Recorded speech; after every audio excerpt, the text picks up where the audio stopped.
fence is in direct violation of the HOA bylaws. You need to remove it immediately. I suggest you check the county permits. This fence is staying right where it is. The morning they stole my lake was cold enough to bite my nose, and I could smell wet leaves and gasoline when I stepped onto my back deck and froze. Overnight, a brand new metal fence ran straight across my backyard, down the hill, and right over my wooden path to the water.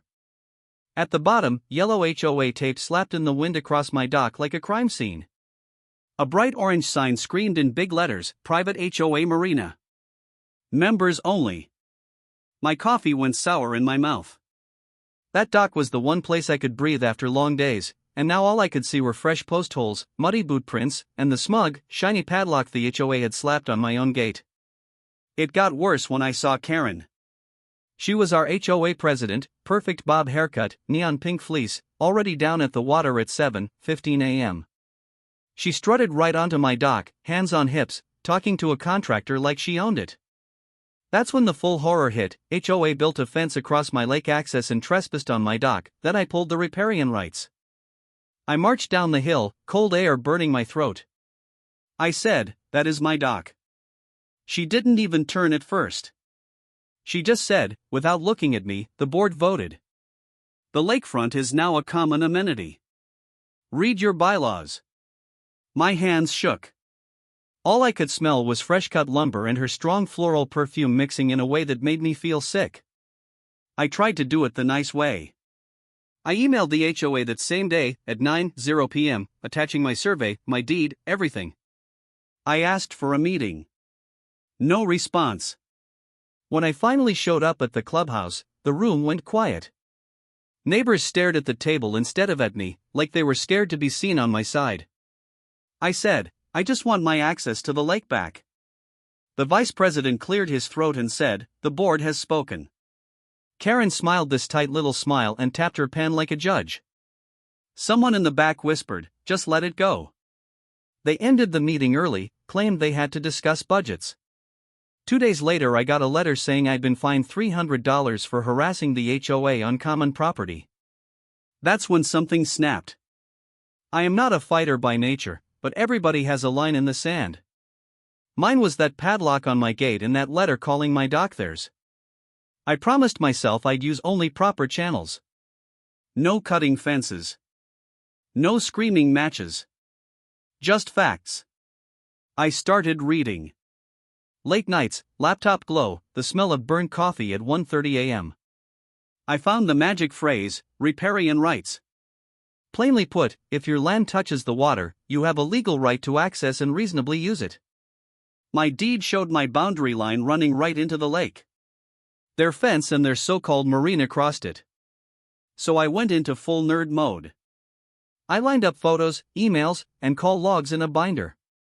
On a fresh sheet, I wrote in big letters, timeline item 1 April 5th at 4:27 a.m. false trespass call. Because yes, Karen had actually called Lake Patrol on me for walking down to stare at my own blocked dock in my pajamas. I added, in neat handwriting, patterns of false reports can be prosecuted. The real fun started at the county office. I pulled the subdivision plat, the dock permits, and the HOA filings. When the clerk printed the HOA's plat maps and permits, the file landed with 63 pages. I flipped through, heart pounding, until I found it, a note that my lot had a recorded easement to the lake predating the HOA by 20 years. Their fence crossed that easement.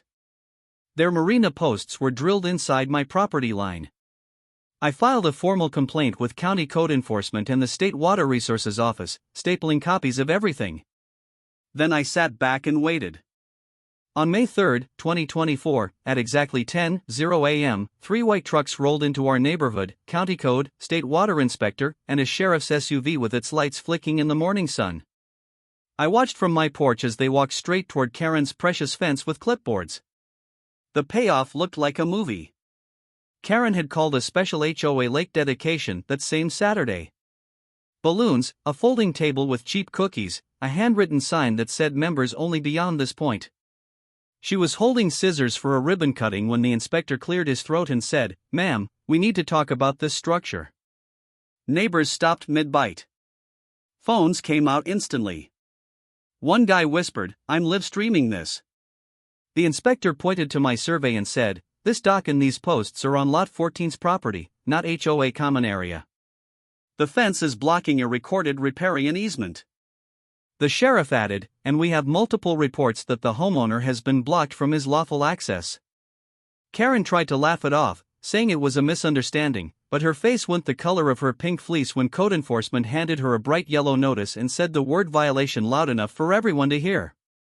The public reaction was brutal. People were filming as the inspector ordered the contractor to cut an opening in the fence that day. Sparks flew, metal screeched, and someone yelled, "Give him his lake back." Comments hit the neighborhood Facebook group in minutes. 8 different neighbors posted the video of Karen trying to argue with the sheriff about what property line means. One comment with a laughing emoji said, "Riparian rights just wrecked Karen's weekend."